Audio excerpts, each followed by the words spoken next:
Então, antes de trazermos o pregador, eu gostava que ficássemos de pé e que olhássemos à nossa volta, olhamos à nossa volta e juntamente a esta oração, na sua oração eu vou pedir que o irmão ore por alguém da nossa igreja, está bem? Então olha à sua volta e durante esta oração que possa estar a orar por essa vida, ok? Queremos ser todos abençoados. Senhor Deus, damos-te muitas graças pelo aniversário das nossas igrejas irmãs. A igreja ucraniana que tem estado connosco todos estes 15 anos, Senhor, nós vemos a tua mão, o teu trabalho, a tua salvação, o teu poder na vida destes irmãos e nós agradecemos-te muito o exemplo que eles têm sido, Senhor. Continua a usá-los para que o teu reino cresça, Senhor. Agradecemos-te muito pelo Pedro Pereira, pelo pastor Pedro Pereira, Senhor, estar em Abrantes, por ele assumir esta missão e por mais um aniversário que deste àquela igreja, Senhor. Continua a abençoar. Quero-te agradecer pelas boas notícias da Patrícia e que continues a suportar nesta gravidez difícil e que o bebê possa chegar bem, Senhor, e nós nos alegrarmos com esta vitória. Peço pela irmã Mitó, Senhor, que tu a abençoes. Cuida dela, Senhor. Ser também com o marido, Senhor, com os filhos, com a família, e derrama a tua graça, a tua paciência, o teu amor, Senhor. Mas sobre ela, nós queremos pedir que ela possa ficar bem, Senhor. Por isso, abençoa, Senhor. Nós estamos gratos em podermos orar uns pelos outros, Senhor, e temos visto milagres a acontecer na vida uns dos outros. E é em Cristo, Senhor, que nós te agradecemos e oramos. Amém. Podem se sentar. Bom dia, irmãos, irmãs. Em todas as áreas da nossa vida nós temos exemplos, não é? Pessoas com as quais nós nos inspiramos. Quando eu era miúdo, eu jogava a bola, queria ser como o Zico, Maradona, mas a natureza não permitiu. Pronto, mas fazer o quê? Mas quando nós entramos para o ministério missionário, começamos a nos envolver com missões, também tínhamos exemplos, pessoas que nos inspiravam, pessoas cuja história de dedicação, de entrega, de amor à obra do Senhor, nos inspiravam a seguir adiante. Nós queríamos conhecer as suas histórias, os seus testemunhos, as suas narrativas, e é melhor ainda quando nós conseguimos conviver com essas pessoas das quais tiramos exemplos de vida e que nos inspiram. E esse exemplo, eu quero chamar aqui então o pastor Tomé Fernandes e a irmã Helenice Fernandes, que para nós tem sido um exemplo de missões, de dedicação à obra do Senhor, de entrega ao serviço do reino, 36 anos de casados, 27 dos quais dedicados inteiramente à obra missionária, com um trabalho mesmo impressionante no sul da Ásia, um testemunho que tem inspirado muitos outros projetos na Ásia, a partir do que eles fizeram lá, e por volta de 2004, 2005, eles foram impedidos de continuar na Ásia, vieram para Portugal e aqui então plantaram uma igreja. Então, eles lideraram a equipa de plantação da Igreja do Parque das Nações, né, que está lá hoje, então, a Igreja do Parque das Nações, e logo em seguida retornaram ao sul da Ásia, estiveram também em Filipinas, com um ministério muito abençoado. Eu tenho a alegria de conviver com eles, com esse casal que tem sido para nós, durante os anos, exemplos, testemunhos fiéis do que é dedicar-se à obra de Deus, e agora como amigos próximos, dos quais podemos aprender, ouvir e continuar nos inspirando para a obra do Senhor. Então, orem por esse casal, que tem sido mesmo uma bênção para a obra do Senhor. Eles são missionários da Junta de Missões Mundiais da Convenção Batista Brasileira. E aqui também, nesse tempo que tem estado em Portugal, tem servido a Igreja no Parque das Nações, Oeiras, e também com o coração voltado para os povos indo-asiáticos que hoje vivem cá em Portugal. Então, é um prazer tê-lo aqui conosco. Que Deus abençoe o pastor Tomé e Lenice também. Nós vamos orar e que o Senhor possa usá-lo mais uma vez. Obrigado, Senhor, por esse tempo. Obrigado porque já ouvimos a Tua voz, já sentimos a Tua presença entre nós. E agora pedimos mais uma vez que Tu continues a falar conosco nessa manhã. Assim como a corça que anseia pelas águas, que suspira pelas águas, nós também ansiamos pela Tua palavra, porque nela encontramos vida e vida em abundância. Fala conosco, Senhor, em nome de Jesus. Amém. Bom dia. É uma alegria muito grande poder estar com os irmãos aqui hoje. É um privilégio. Quero agradecer ao pastor Sabino a bênção de partilhar um pouco da palavra de Deus aos corações da Igreja aqui Batista de Queluz, extensivo também ao pastor Alcir, que fez também, tem nos ajudado muito enquanto aqui estamos. Eu fiquei atento ouvindo o pastor Sabino dando os avisos, que ninguém gosta, né? E um dos avisos que ele deu foi da igreja fazer mais pela obra de Deus. Está diante dos irmãos o desafio de missões nacionais. Tem aí uma oferta a ser levantada, como foi levantada certamente no mês de abril e maio. Assim tem sido, o apoio que tem dado a igrejas pequenas, espalhadas por esse país, que precisam da nossa ajuda de amor, a nossa ajuda missional. Podemos fazer muito mais para avançar o reino de Deus, tanto em Portugal como no mundo. Eu sei que o irmão, a irmã, a sua família quer continuar a ser esse instrumento das mãos de Deus, para que Portugal e o mundo conheça a pessoa de Cristo. É algo que uma ONG não pode fazer, uma organização não governamental. Tem ONGs que fazem excelentes projetos sociais, excelentes projetos econômicos que ajudam o desenvolvimento humano. Nós temos testemunhas disso. A igreja pode fazer isso com seus projetos de diaconia, de serviço, recuperação dos drogados, capacitação de adolescentes que precisam de desfavorecidos aqui na nossa sociedade, atingir a classe média, média alta portuguesa, como nós tentamos alcançar no Parque das Nações, nos 8 anos de trabalho, no trabalho de equipe. Eu nunca trabalhei sozinho, não sei trabalhar sozinho, foi no trabalho de equipa que assim foi feito, e podemos fazer muito mais. E esse é o desafio. E a minha oração, ao receber esse convite nesta manhã e nos próximos 20 a 25 minutos que eu tenho pela frente, é ajudar os irmãos a fazerem um pouco mais pela obra do Senhor. Que a Igreja Batista de Queluz seja uma comunidade missional, ligado com o coração de Deus. O coração de Deus, aquele Deus a quem servimos, é um coração que ama. E missão é isso. É estar ligado, envolvido com o projeto de amor de Deus pela humanidade. Isso é missão, isso é missões. E a pergunta que eu faço é isso: por que missão? Por que missões? Por quê? Por que Queluz quer fazer mais em oferta missionária e não só?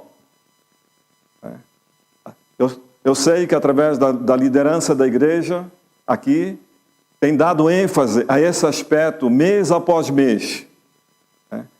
Que a igreja, o coração da igreja possa estar ligado com o coração de Deus.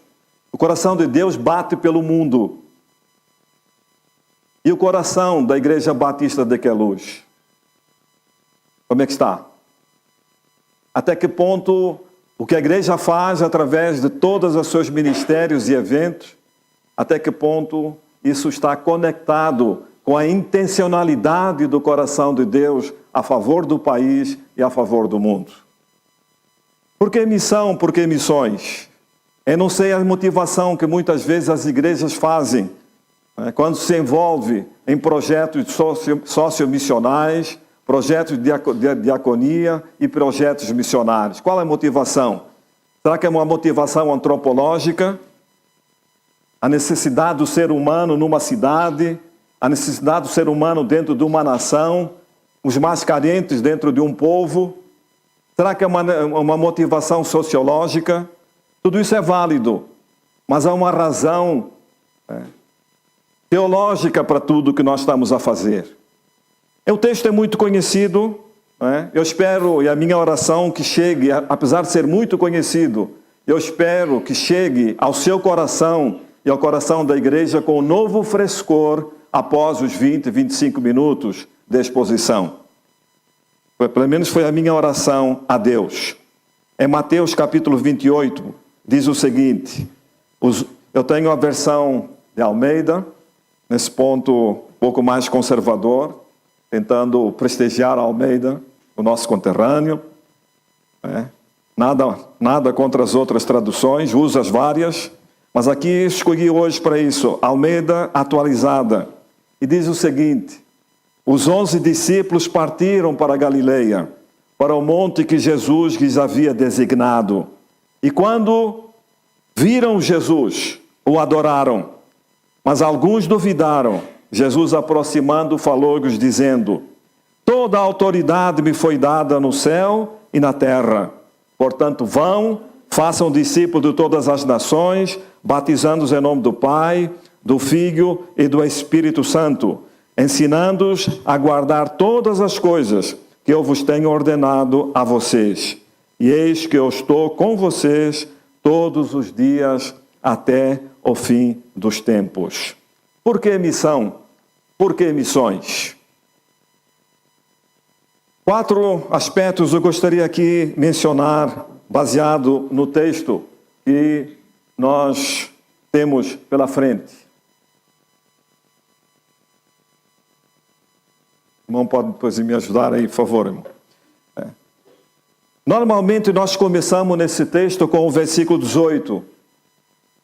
Mas eu quero apresentar a primeira razão para missões. Quando viram Jesus, o adoraram, mas alguns duvidaram. Normalmente os versículos 16 e 17, nós fazemos aquilo que diz o skip, né? Passamos por cima. Já vamos logo para a autoridade.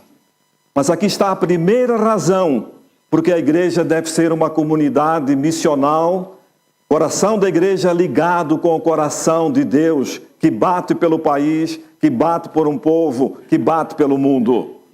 Sabe por quê? É por causa da singularidade da pessoa de Jesus. Quando o viram, o que os apóstolos e alguns fizeram? O adoraram, se prostraram diante da pessoa que estava à frente deles. Reconheceram a sua identidade, a ontologia de Jesus, a pessoa de Jesus. Antes de pregarmos o Evangelho, temos que conhecer o que é o Evangelho. O Evangelho é uma cosmovisão, ou mundividência na palavra portuguesa. Por causa do Evangelho e do Deus Trino, nós temos uma visão de ver o mundo, uma visão do que é o corpo humano, uma visão sobre o ser humano, uma visão da economia, do sexo, do corpo, do lazer. Eu não sei como é que você definiria o Evangelho. Talvez você dissesse que a grande mensagem de Jesus foi sobre o amor. Eu não vejo isso na Bíblia. Jesus falou sobre o amor, mas a grande mensagem peculiar de Jesus não foi só sobre o amor. Você vai nos livros sagrados dos hinduístas, dos islâmicos, dos budistas, dos espíritas, você vai encontrar amor também lá. Talvez você diga que a grande mensagem de Jesus foi sobre a paz. Jesus falou sobre a paz. Mas a grande mensagem de Jesus não foi sobre a paz. Pelo menos não é assim que eu vejo. E estou disposto a ser corrigido. Sabe qual foi a grande mensagem de Jesus? Foi Ele próprio. Eu sou o caminho. Eu sou a verdade. Eu sou a vida. Eu sou a videira verdadeira. Eu sou a luz do mundo. Vinde a mim todos vós que estáis cansados e oprimidos, e eu, Cristo, vos aliviarei. Tomai sobre vós o meu jugo e aprendei de mim, que sou manso e humilde de coração. Eu sou a grande expressão na Epístola Joanina. Lembra quando Moisés perguntou a Deus, quando Deus lhe tinha dado a tarefa de ir para apresentar da maior autoridade política daquela época, o imperador Faraó do Egito. Moisés tremeu na base. Além da sua gagueira, o desafio.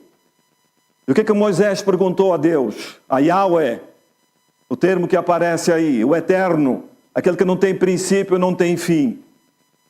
Qual é o teu nome? O que eu vou dizer à maior autoridade política do mundo naquele tempo? O que Deus disse? Tu queres saber o meu nome? Aqui está o meu nome.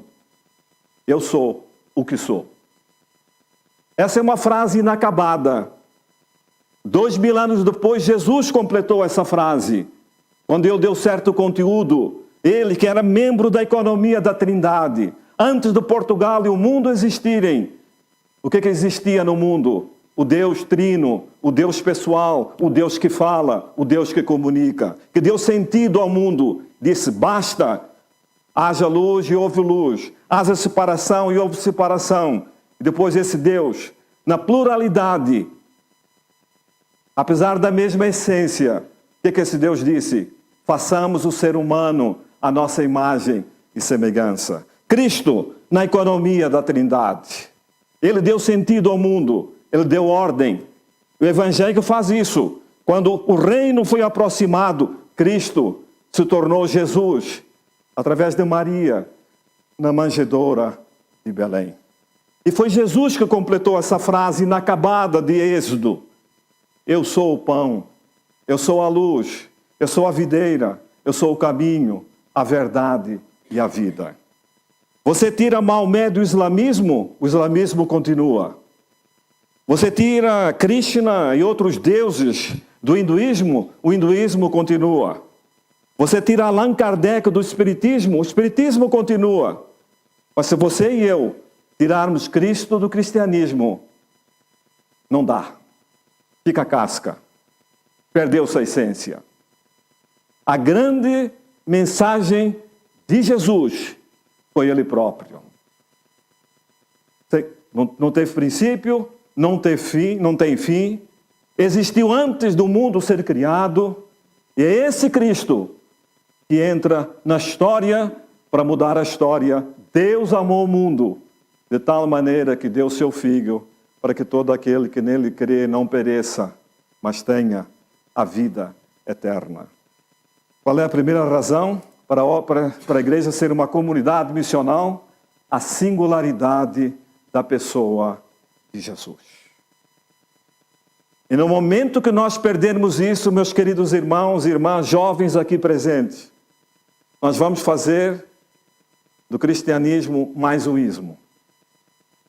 Vamos ao mundo, somos uma comunidade missional por causa da peculiaridade da pessoa de Jesus. Ontologicamente ele é único, não tem paralelo. É uma covardia colocar Jesus no meio de outros líderes religiosos deste mundo, por mais respeitosos, e devem ser respeitados no terreno da teologia das religiões. Essa é a nossa peculiaridade. Esse é o Deus que nós servimos. O Deus trino, o Deus tripessoal, o Deus relacional, o Deus que se comunica. Modelo bíblico para a igreja ser assim. Diversidade, unidade, comunidade. E onde encontramos unidade, diversidade, comunidade, todos são importantes. Ninguém fica de lado. É na doutrina bíblica da criação do Deus Trino de Gênesis. Aqui está a base de tudo. Aqui está a singularidade da nossa mensagem. E temos a particularidade dessa singularidade, onde devia ser na comunidade evangélica batista de Queluz. No meio de tanta diversidade que tem aqui, há uma certa unidade, mas devia haver também comunidade, porque esse é um modelo do Deus da Bíblia, da singularidade da pessoa de Jesus. Em segundo lugar, diz o texto, que fazemos missões, é a decorrência do primeiro ponto. E aí não me alongo mais. A autoridade me foi dada no céu e na terra. Essa autoridade de Jesus é por causa da sua ontologia. É por causa daquilo que ele é. E não simplesmente daquilo que ele faz. Em terceiro lugar, porque fazemos missões, porque as nações precisam de conhecer a peculiaridade, a singularidade da pessoa de Jesus, o Criador do universo, o centro da história e da moralidade no universo. As nações precisam de conhecê-lo. Por isso que Jesus disse no versículo 19, é que temos o nosso programa. Vão e façam um discípulo de todas as nações, batizando-os, ensinando-os a guardar todas as coisas que eu vos tenho ensinado. Esse é o nosso programa. Por que fazemos missões e damos para missões? Nos abraçamos com Deus a favor do seu amor por aquele que alguém que está ao nosso lado, pelos povos que ainda não ouviram falar de Jesus, por causa da singularidade de Jesus, por causa da autoridade de Jesus. Terceiro, falta mais um, por causa as nações precisam de Jesus. A política precisa de conhecer a moralidade bíblica. A economia desvinculada da moralidade bíblica é uma tragédia. E nós temos situações no mundo como resultado dessa tragédia aí. Né? Olha o que disse Melba Magai. Só não foi morta por Ferdinando Marcos, no tempo que Portugal estava debaixo de Salazar, a Espanha debaixo da ditadura de Franco, as Filipinas, de 1 ano e meio da nossa presença lá, quase 2. Melba Magai é uma missióloga, uma socióloga, quase foi morta durante o tempo de Ferdinando Marcos. E ela disse o seguinte: o evangelismo pode transformar os indivíduos e promover a justiça, tudo dentro de discipular a nação. Mas não pode substituir o confronto real com as forças que criam pobreza e injustiça. A mudança de indivíduos não significa necessariamente mudança na sociedade. Jesus mandou discipular nações, não só indivíduos. Há forças muito mais complexas no trabalho que requerem engajamento no nível do solo da estrutura, por aqueles especificamente chamados a expressar a sua perícia e dons na arena política. Precisamos de cristãos na política, precisamos de cristãos na economia, precisamos de cristãos na sociologia e precisamos de cristãos obreiros no ministério pastoral, de música e trabalho missionário. Nada pode ficar fora. Olha o que disse Andrew Wall. Andrew Wall disse o seguinte: a palavra é passada para todas as formas distintas de pensamento, essas redes de parentesco, aquelas formas especiais de fazer coisas que dão a uma nação o quê? A sua semelhança, a sua coerência, a sua identidade. A cultura portuguesa tem a sua semelhança, tem a sua coerência e tem a sua identidade. E Andrew Wall diz: a palavra tem que percorrer os processos mentais e morais compartilhados de uma comunidade. Vai além de levar uma pessoa a Cristo.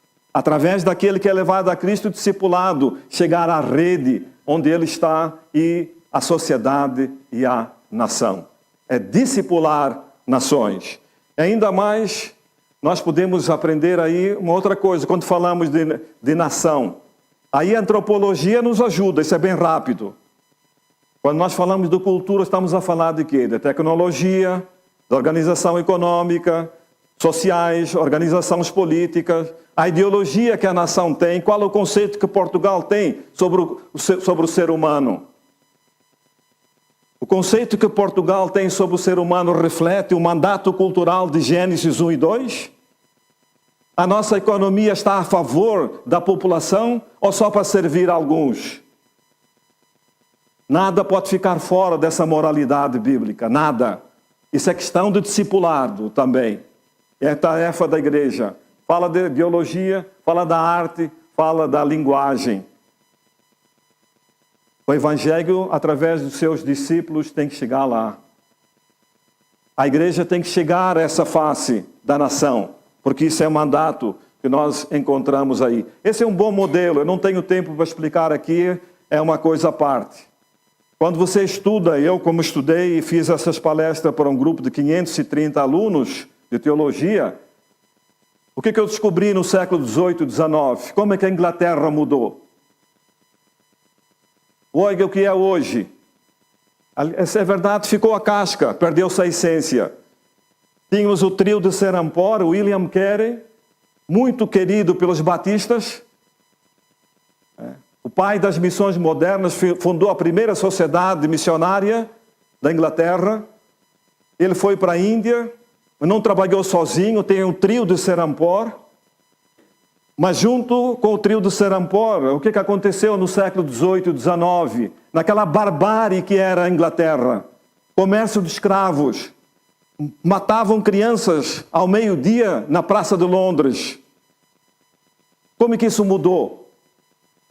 William Carey trabalhou e depois foi para a Índia, chamado por Deus. O amigo dele, parceiros de oração no parlamento britânico, quem era? Wilberforce. Wilberforce recebia de William Carey lá da Índia os nomes das viúvas que eram mortos à força quando os maridos morriam. Olha o impacto no parlamento britânico. O nome de cada mulher era lido no parlamento britânico. Dá para entender, dá para ver o impacto? Mas o Wilberforce não foi o Wilberforce se não fosse a Anna More. Sabe o que a Anna More fazia na Inglaterra? Escrevia panfletos, distribuía para o povo, para conscientizar do problema do comércio de escravos, que era política do governo britânico. Escrevia novelas, espalhando a cosmovisão bíblica para que o povo e as crianças pudessem pensar no mundo e no ser humano do ponto de vista de Deus Trino, do Deus da Bíblia. Eram amigos, parceiros de oração. Companhia das Índias Orientais, que era o braço político do governo britânico. Charles Grant foi governador da Companhia das Índias Orientais na Ásia. Ficou impactado com aquilo que ele viu. Foi influenciado por William Carey. Se converteu. Volta para a Inglaterra. O que Deus faz? Se tornou presidente da Companhia das Índias Orientais. Um cristão lá dentro. E ele começou a humanizar a política da Companhia das Índias Orientais. Tudo trabalho conjugado. Ninguém faz nada sozinho, meus irmãos. A cultura mudou. A igreja na sociedade, não é igreja e sociedade, como se fossem dois compartimentos estanques. A igreja na sociedade é o termo que eu gosto de usar. Quem estava na igreja na sociedade? John Wesley, era do mesmo tempo de Carey, do Wilberforce, de Anna More, de Charles Grant. Outro, John Newton, que escreveu o famoso hino, Graça Maravilhosa, que influenciou Anna More, que influenciou Wilberforce. John Wesley, que influenciou também o Wilberforce. Por os mentores. Sem falar de Robert Reich, que fundou as escolas bíblicas dominicais pelo país. Olha o trabalho conjugado, como a cultura mudou. A nação começou a mudar. Eu estou falando do discipulado das nações.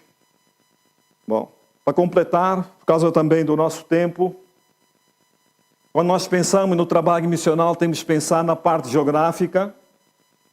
Jerusalém, Judeia, Samaria, aos confins da terra, ao mesmo tempo, foi o que Jesus pediu. A igreja não pode ser refém da denominação, não pode ser refém da liderança da sua liderança. A igreja tem que ser refém de Cristo, que é o cabeça da igreja. E ele mandou fazer Jerusalém, Judeia, Samaria, ao mesmo tempo. Há uma outra dimensão, quantitativa e qualitativa. Queremos crescer em número, queremos crescer em qualidade. Mas também há uma outra dimensão que não pode ser esquecida, a étnica. Cristo comprou para Deus o quê? Homens de toda a tribo, povo, língua e nação. Enquanto houver um povo, uma língua, e não tem um representante de Cristo, uma comunidade estabelecida, aquele povo está em silêncio. Aguarda a sua oração e a oração e o amor da Igreja Batista de Queluz. Então, as diferentes dimensões aí. Avançando um pouco, para completar aqui o discipulado, eu coloquei aqui alguns desafios que nós temos na Europa, em Portugal e na Europa. Uma delas é igrejas de injustiça, desigualdades sociais e econômicas. E por causa disso, a corrupção no andar de cima da política. Como isso tem afetado o mundo. Veja o que aconteceu há 2 anos atrás na Europa. 1,5 milhão de imigrantes invadiram a Europa sem possibilidade de controlá-los. Angela Merkel, filha de um pastor protestante, deu apoio, quase perdeu as eleições por causa disso.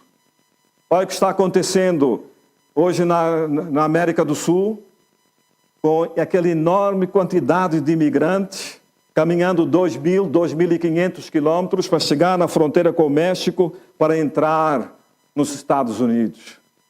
E como disse Miguel Sousa Tavares, não estou endossando tudo o que ele fala, mas o que ele disse, que o problema não é do governo dos Estados Unidos, o problema é de todos nós. O problema é nosso. Essas desigualdades sociais que proliferam, essa corrupção que desestrutura uma nação. O Evangelho tem que crescer, mas o Evangelho tem que chegar a esse grupo. São desafios que nós temos hoje. Outro desafio é o tráfico sexual. Problema sério na Europa, a partir de Espanha, para quem conhece e para quem sabe. E o problema não é só o tráfico sexual, pior é de crianças. Pior são das crianças. Problema sério. Imigrantes não alcançados em Portugal, na Europa. Um outro desafio missional é a injustiça espiritual. Por que eu falo de injustiça espiritual? Com isso eu completo. Nós temos cerca de 2.200 grupos, povos que têm a sua língua, a sua cultura, que não tem, segundo a missiologia, os dados, não tem um representante da Igreja de Jesus. A internet não chega lá, a não ser que alguém se faça carne no meio deles. Foi esse o nosso propósito na Ásia. E no tempo que vivemos no sul da Ásia, colocamos o Evangelho num trabalho de equipe, treinando jovens e colocando em 4 grupos étnicos. Natal não era conhecido, Páscoa não era celebrada, porque não tinha ninguém seguindo a Jesus. O que é que aconteceu a partir de 1994, 2 anos depois do trabalho? Primeiras pessoas começaram a crer em Jesus. As primeiras famílias começaram a seguir a Jesus. E aí as perguntas no meio do Natal. Que festival é esse? Por que essa gente está decorando a casa como está? Isso é meio estranho. Não é nosso. Aí a oportunidade para falar de Jesus. Natal começou a se tornar realidade em 4 grupos étnicos. De 30 milhões de pessoas desses 4 grupos étnicos. Pela primeira vez. Em dezembro de 94, dezembro de 1995 e a Páscoa também. Projeto do amor de Deus. Nós temos isso, 4.000 povos sem uma igreja forte. Então, quando o Queluz ajuda alguém, uma igreja que precisa, mas com um início, meio e um fim. Não há de eterno. É uma forma também que a igreja se torne mais missional na igreja. O que temos em Portugal hoje? Além dos imigrantes aí. Não conheço toda a estatística. Nós temos 50 mil islâmicos nesse país. Nós temos de 15 a 20 mil hindus nesse país. Não conheço os budistas, não conheço os outros. São desafios. Eu não conheço nenhum trabalho concertado da parte da igreja evangélica em Portugal para esse grupo aqui. Não conheço, pode ser que exista. Conheço alguns isolados, mas não concertados. São desafios, meus irmãos, que a gente coloca aí. E a última parte que eu deixo. O que nós vimos até agora? Por que missões? Primeiro, por causa da peculiaridade da pessoa de Jesus. Segundo, por causa da autoridade de Cristo, né, em missões. Terceiro, porque as nações precisam de Jesus. A ONG não vai fazer isso. A comunidade europeia não vai fazer isso. A Unicef não faz isso. A única comunidade que trabalha para os não sócios. É a igreja de Jesus, quando compreende o que é Evangelho e o Deus do Evangelho, e o coração da igreja começa a bater juntamente com o coração de Deus, a favor do próximo, da sociedade à nossa volta e dos países que estão à nossa volta. E eu termino com a última parte aqui. Nós temos a promessa em missões. Eis que eu estou convosco todos os dias até a consumação dos séculos. Que promessa é essa? É um conforto. A igreja, ao fazer o que está fazendo e fazer muito mais, temos dificuldades, temos barreiras sociológicas, barreiras culturais. Mas temos aí a promessa, Ele estará conosco. É porque Ele está conosco, podemos nos envolver com confiança na obra de Deus neste mundo. Essa é a promessa. Eu lembro quando teve um terremoto no ano 2001 ou 2002 na Armênia. Muitas pessoas morreram. Um pai levava o seu filho à escola e naquele dia fez a mesma coisa. Por volta de 8 horas e pouco, deixou o seu filho, como ele fazia sempre, abraçava o seu filho com palavras de amor e naquele dia disse o seguinte: filho, aconteça o que acontecer, eu vou estar contigo. Às 10 e pouco, estava no seu trabalho, houve um terremoto, a escola onde estava o seu filho desabou. Imagina o coração do pai. Meia hora depois, o pai já estava em frente à escola. Por cerca de 30 horas sem parar. Tirava tudo o que podia tirar dos escombros. Várias pessoas chegaram perto dele e disse: olha, para um pouco, descansa um pouco, coma alguma coisa. Mas o pai, incessantemente, sem parar, 30 horas depois, ouviu uma pequena voz. E reconheceu naquela voz a voz do seu filho. Aí, com os outros, conseguiram remover, foi uma viga que os protegeu e tornou manchete na Armênia. Junto com aquele pai e aquele filho, mais 10 meninos foram salvos. Quando o pai pegou o seu filho nos braços, o que ele disse? Filho, eu não te disse? Aconteça o que acontecer, eu estaria com você.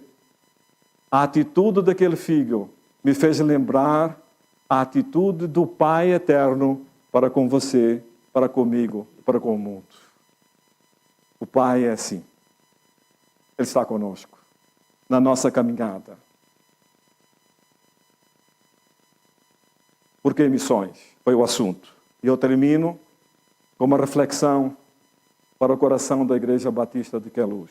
E a reflexão é essa: fazer missões, ou ser uma comunidade missional, é o que de mais importante se pode fazer por um país. Sabe por quê? Primeiro, salva vidas, regenera pessoas. Ser comunidade missional é o que de melhor se pode fazer por um país. Sabe por quê? Porque restringe o mal estrutural. Ser uma comunidade missional é o que de melhor se pode fazer para Portugal e pelo mundo. Sabe por quê? Porque coloca o país sob as bênçãos de Deus, do Deus Trino. Que o coração da Igreja Batista de Queluz seja assim, ligado com o coração de Deus que bate pelo mundo. Que assim seja. Amém.